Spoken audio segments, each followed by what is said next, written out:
Welcome, welcome, welcome, everyone, to my weekly Fearless Ears live stream. This is where we practice our ears, where we sharpen our ears so that we are not dependent on tab and that we can confidently hear what we are intending to hear. I have a big ear training course out, a very deep course, teaches things maybe a little bit differently than those apps that go through intervals and that sort of thing. There's utility in doing that, but oftentimes people tell me they dutifully do the apps and then they're on stage and they can't hear, or they're trying to jam with somebody, or they're trying to take a tune off a recording and they have trouble. So what I like to do is bridge that gap with a variety of exercises out of my course. You can see the information about this course down here. And we are here to practice together. I am live on YouTube. I am live on Facebook. Facebook is checking in. Somebody on YouTube, please give me a thumbs up to let me know that we are live. Okay, I'm going to jump right in. Sound classes. That is one of my favorite ways to get your ears jump started. I'm going to play you back to back. Which one did I think of today? Okay. TENS sound classes. For those of you who are just tuning in the first time, I like to help your natural ability to understand sounds because you are watching movies, right? When the murderer comes around the corner, there's a certain sound that tells you that's what's about to happen. And it's a sweet sound of a love song that tells you, oh, it's romantic, right? There's so much information you unconsciously get from a movie soundtrack without knowing, oh, this is the 10th sound class, or this is the, right? So it's like the painter chooses their color. It's like the composer chooses that kind of a sound. And it is very powerful to realize you already have that ingrained. You don't need an explanation when that movie does this certain, gives you that unconscious tip, right? So today we're going to deal with the 10 sound class. I'll just go over the three sound classes. There's actually 4 total that I distinguish, but I like to call it tens. This is an example of the 10 sound class. Pretty or romantic or harmonious or beautiful. That's thirds and sixes, right? Tens would be seconds and sevenths, right? And then we have the open sound class, which is stuff like the fifths, the octaves, the fourths, right? That's the deal with the sound classes. And then there's also another sound class that I call bluesy, right? That's a very specific sound. That's the tritone. Okay, so here we go. I am going to have you guess, or not guess, make educated guesses between tens and close together and tens and far apart. Because all of these sound classes, you can go into the nooks and crannies with it, right?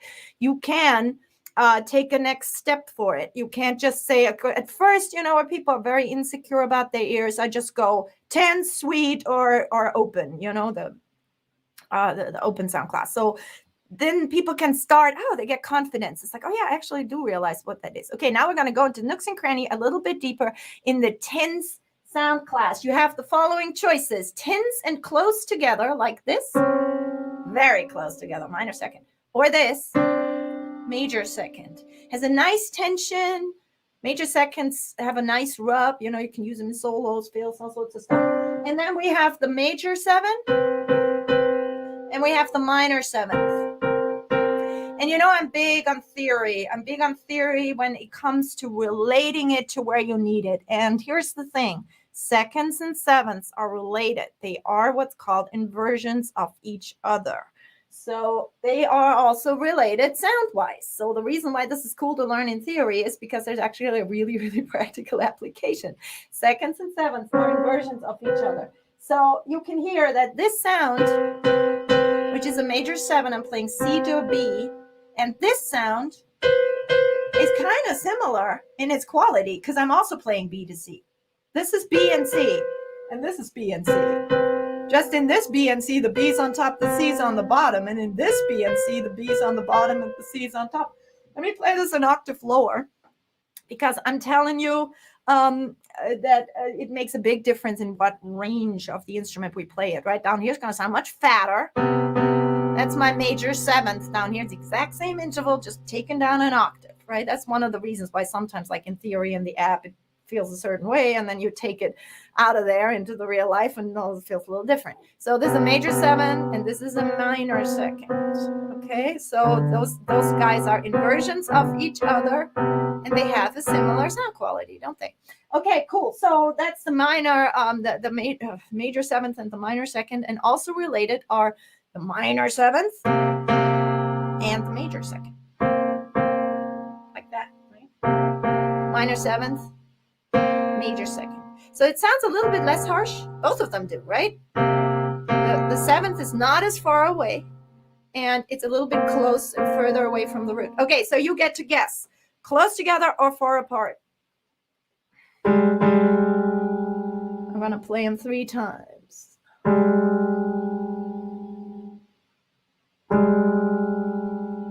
That was close together. Now, was it very, very, very close together, or was it just close together? Meaning very, very close together is minor second. That's as close as it gets, unless you play fretless or something.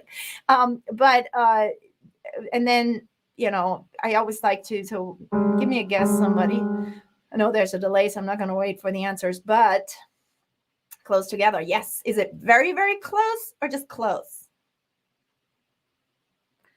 Because I'm going to play you back to back. This is one version, and this is the other version. So when you hear them back to back, it's kind of easy to hear, right? So the first one I played was very, very close together, as close as it gets. Highest tension we have if we stay within an octave. There's other tensions we can create, but very, very close. Yes, minor second. Bravo, Scott. You got it. And this is a major second, so you hear that back to back. Okay. Tens, close together or far apart? Bring my bass up so you guys can't see. Close together or far apart? This is definitely a tense sound, right? Definitely a tense sound. I'm going to give it away. This is a major seventh, so it is tens far apart. The counterpoint of this sound, the inversion, is this. Right? But you hear the tension. Now, the thing with single intervals is, I'm teaching you now, this is, you know, far apart and tense and all of that, but I can do something with this sound to make this much milder. And when I do that, then all of a sudden it doesn't sound as tense anymore at all. Listen to this. So this is the tense sound quality, right? Major 7.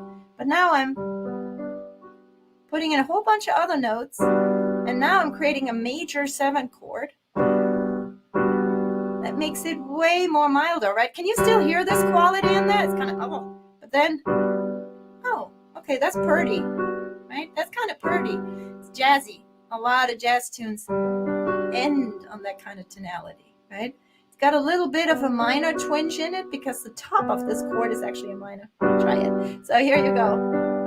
There is your beautiful sound that mildens this. So try to keep in your ear this as you hear this. So, okay. I want to show you something else. Now, this is definitely a tense sound, but it's not one that I've already done. So let me see if somebody can hear this one. What is that? It's definitely tense. It's not a minor second. It's not a major second. It's not a major 7th. It's not a minor 7th, which are all the possibilities I've showed you so far, right? But I'm playing this. I'm going to give it away. This is a flat 9. Flat 9, super tense. In many contexts, this sound is verboten. If I wedge this inside of let's say, a major chord, for example. I'm running out of fingers.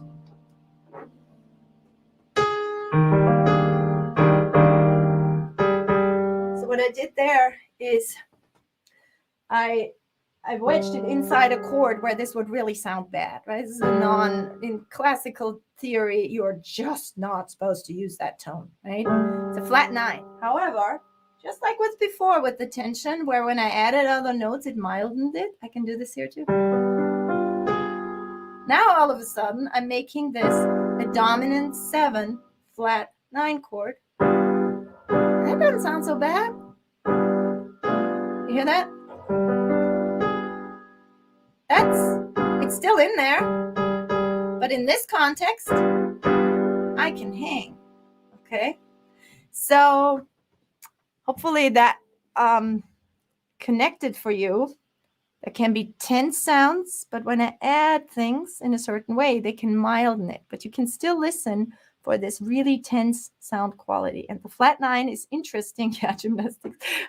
It's because the flat nine is interesting because it's essentially a major second and then taking up the octave, right? So I have this major second, G to A flat, and then I take it up the octave. Okay, we're bass players. Let's relate it to the bass. I have a couple of tracks for you. And here's what I want to show you. You know, I like to, when I teach theory, I always like to talk about numbers. And the reason why I like doing that is because numbers are sounds. So some people run for the hills if somebody talks about letters and numbers and, but actually there's not that many letters, way fewer than in the alphabet. And there's also not that many numbers. So when we connect the numbers to sounds, it all of a sudden starts to make much more sense. So I'm going to play this little track here and just see what inspires me. Can you all hear the track? Let me know how the volume is on that.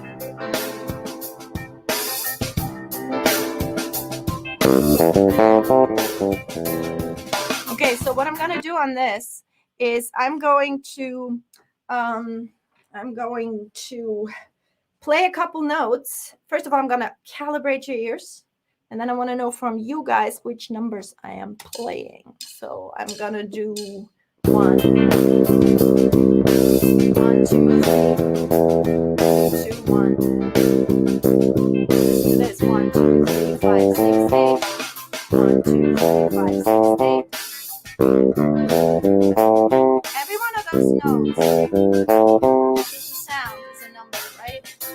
So it's 1, 2, 3, 5, 6, 8. Now I'm going to play a groove, and I want to know the numbers. 2, 3, 4.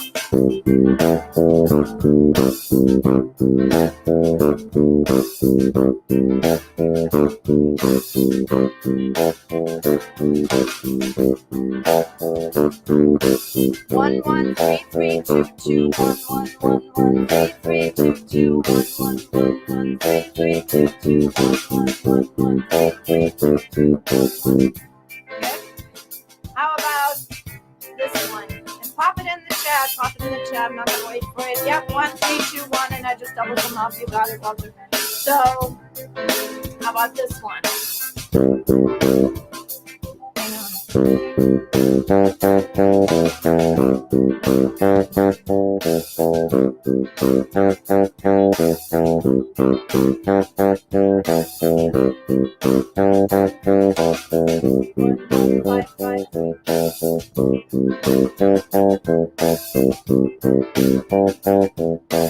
I was using 1, 3, 5 on this one. 5, 3, 1. How about this one?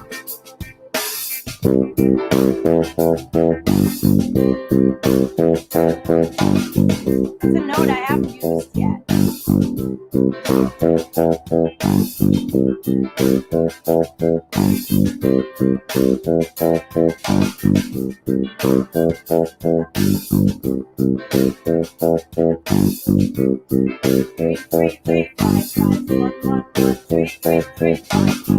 5. The same as this 5 in terms of sound quality. Do you hear that? 1, 2, 3, 5. 1, 2, 3, 5. 1, 2, 3, 5. 1, 2, 3, 5. 1, 2, 3, 5. 1, 2, 3, 5. 1, 2, 3, 5. 1, 2, 3, 5. You hear how that's essentially the same note, but by playing it a little bit lower, 1, 3, 5 below. Yep, Walter's got it. I'm giving it a little bit more oomph, a little bit more bottom, right? So those are ways, if you're looking to come up with your own bass lines, you know a little bit of theory. You go, okay, it's a C major chord. I'm gonna use, the major pentatonic, which was essentially what I started my scale out with, right? C major pentatonic. Okay, here's a different thing I'm gonna do. I'm gonna improvise. I'm gonna improvise up here, and I'm gonna hide the fretboard. And you guys get to guess which scale I'm using. Now I'm gonna calibrate your ears again for the major scale. For the major pentatonic, sorry, with a major pentatonic. Major pentatonic, okay? So those are all the notes of the C major pentatonic. So what I'm going to do is improvise. Maybe I'll use the scale, maybe not. If you hear it, say pentatonic. If you don't hear it, something else. If you hear what that something else is, let me know. Here it comes.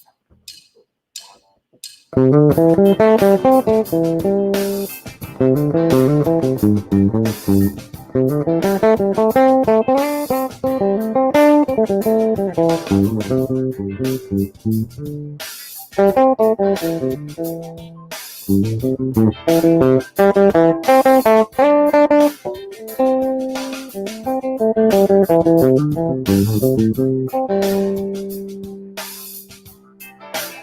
what did you hear? Was this pentatonic, yes or no? Was this pentatonic, yes or no? Pentatonic, yes or no? Pop it in the chat.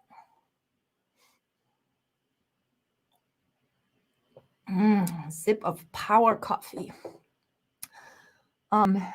Was this pentatonics, yes or no? That's the sound of a major pentatonic. Yes, Walter's nailing it yet again. Yes, this was pentatonic. Absolutely. How about this one? Is this pentatonic, yes or no? If it's not, what is it?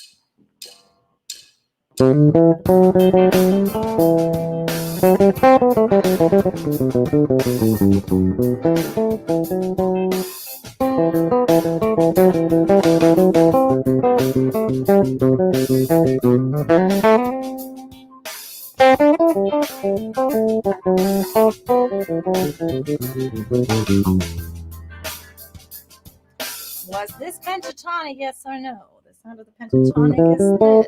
Is this what I played? No. Mark's got it. No. Somebody says minor. Interesting idea. Now, every time somebody gets it quote unquote wrong, wasn't what I played. It's all good. We're learning here. So what I want to do is I'm going to play minor over it. So you hear what minor would sound like. Because minor is an excellent guess. Because I could play minor. Would sound a little bluesy, but it will work. That's minor pentatonic. Right? Or I could play the minor scale. Last a little bit with the major, doesn't it?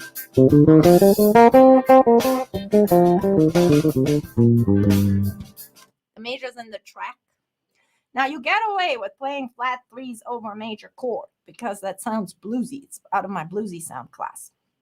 Again, all of this stuff we go way deeper into in my ear training course. If you want information about this, respaceblock.com/ear training-course. An incredibly deep, at the moment still highly, highly, highly affordable and cheap a course. We keep adding things to it. So it's an incredibly deep course and can take about a year to get through. Gives you lots of ideas of how to strengthen your ears, and we go through I call it 6 paths to fearless ears. There are 6 ways of practicing your ears that I recommend. Keeping it varied, keeping it moving, always something different, keeps us interested, and we do a lot with improvisation and so very interactive. That's the ear training course at respaceblock.com/ear training-course. So back to the track. What was I in fact playing? So it wasn't minor, right? It wasn't major pentatonic. What I was playing was Lydian. Check it.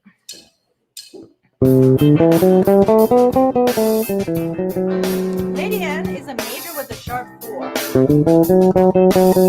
That's the sharp 4 sound.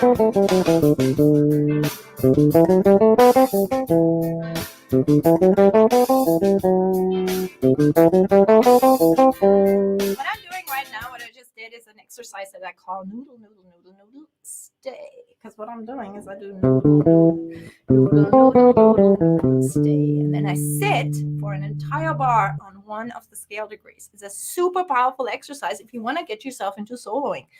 So what I do is I essentially go through the entire scale, and I'm going to sit on a different scale degree every single time. So here is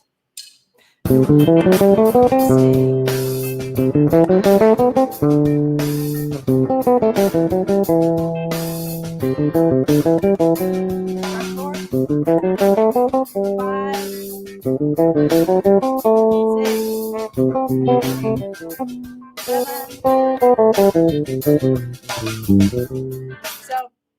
you sit on every single scale degree, and what the benefit of that is that you can then hear what this sounds like over this track, right? And when I was talking earlier about the sound classes, see if you can hear the slight tension when I play the two. There's a slight tension, tense quality in there, right? It's right. It's not bad.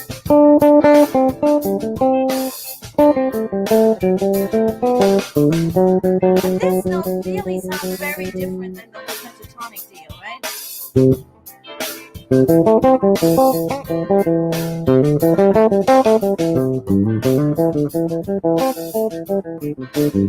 That sounds very inside, it's a little bit, so it sounds very inside. Versus when I play that Lydian, it sounds kind of brighter, modern. You hear the modal sound of the Lydian scale. Okay, I want some more baseline guessing here, or let's say some more numbers guessing. So again, 1, 2, 3, 5, 6, 8. That's the baseline notes. So again, 1, 2, 3, 5, 6, 8. And I want to know from you guys which notes my baseline is made out of.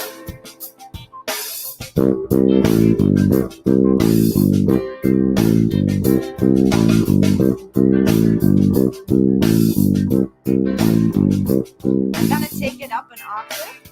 That sometimes helps to hear it.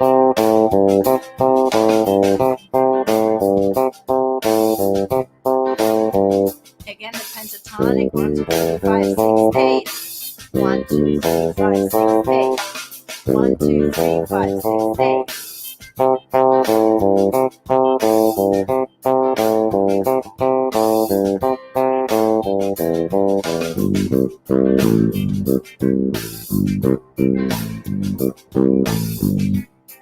Walter, what you say is almost right. What you got is this. And Scott also. 5, 6, 1, 1, 5, 6, 1, 1, 5, 6, 1, 1, 5, 6, 1, 1, 5, 6, 1, 1, 5, 6. I played, I believe. 1, 1, 6, 5, 1, 1, 6, 5. You got the right idea. Funny YouTube and Facebook. 1, 1, 6, 5, 1, 1, 6, 5, 1, 6. Yep, that's it. That's it. Fantastic. Anybody have any questions about about taking tunes off the recording?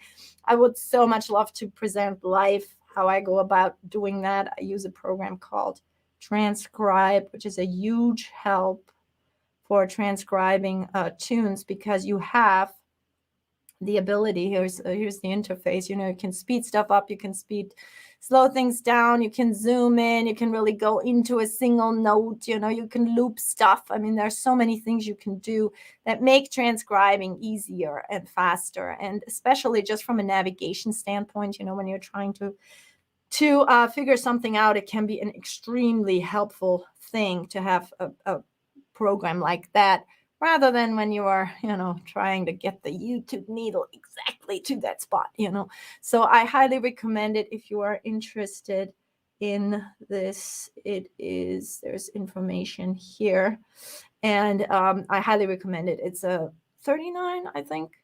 And it is just a really great tool when you are looking to transcribe songs. Now, what I would love to do is pop a song in there and do it for you and with you, but we can't do that because of copyright. 3 strikes and that's it. So I don't want to go there. But what I do a lot, and it has been really, really helpful for my ears, is to just go into, put on a track, pick a scale. Y'all know the major pentatonic scale. Maybe triads, and just improvise with it. It's some of the best ear training you can do. And we do a lot of it here in our ear training course. So info on that is down here. So it's some of the best ear training you can do, because if you are using this stuff, or like in the exercise that I did earlier with this noodle stay, you have an agenda. meaning using the Lydian scale, for example, right? And then you want to like check if you are, what that feels like. And you want to stay within that agenda. So you're learning the sounds and the notes. And whenever you say numbers, think sound. It's not abstract. If you say 1 or 2 or 3 to me, I hear stuff. I hear a 2 relating to a 1. Could be any key, right? Because these relationships are universal. It doesn't matter whether I'm in B flat major, A flat major, F sharp major. It doesn't matter. A 2 to the 1 will always have a certain sound quality to it. So I highly recommend it. I'm going to do a little bit more of noodle stay because it is such a great exercise to hear. I'm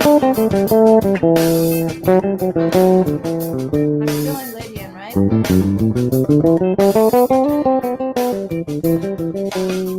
it's interesting because inside a Lydian, right, I have a bunch of shapes. Inside of every scale, I have a bunch of shapes. I have all the diatonic triads, right? So that's another exercise you can do. You can say, okay, I'm going to play Lydian, and I'm going to find all the triads that are in there. Well, here's the triad on the 1 chord. Sounds very inside, right? Here's the triad on the 2 chord. That's a D major, right? By the way, if I'm playing C Lydian, what's the parent scale of that? What's the parent scale of that? C Lydian parent scale. Go into the comments. Maybe off subject, but when does the new book come out? The new book sitting right here. I'm incredibly happy about it. Thanks for asking, Walter. It's right here. Review copies are going to the reviewers as we speak, and we're starting the pre-sale and Indiegogo campaign in, I believe, 4 weeks, something like that. So, yep, you can pre-order very soon. So we're working on it. Thank you for your interest and for asking, Walter. Does a person have to have perfect pitch to play completely by ear? Absolutely not. Absolutely not. Perfect pitch is a astounding thing to many. I'm telling you, though, that more people have touches of it than realize it because, for example, when you play a guitar player an E chord, they usually hear that it's E. It also has to do with, which octave it is and all that sort of thing. So they can tell you which key it is, right? But I would not worry about, as a musician, even though it's an amazing phenomenon, but if you have it or not, it doesn't mean, you can't be a great musician or train yourself in excellent relative pitch, which is what we're doing here, right? Relative pitch. Mark and Scott are nailing it. G Ionian is the parent scale. G major is the parent scale of C Lydian, right? So now I'm going to do all the triads within the G major scale, but relating it to C, so it's kind of a mild polytonality. That one is good.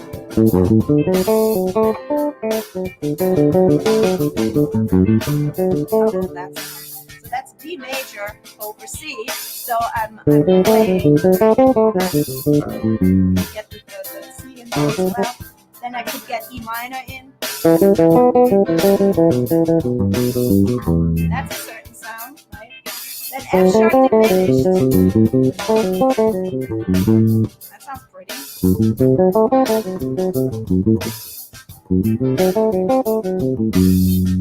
Then I could play G major, of course. That makes it a major 7 chord, the thing that I'm playing. And we're on A minor.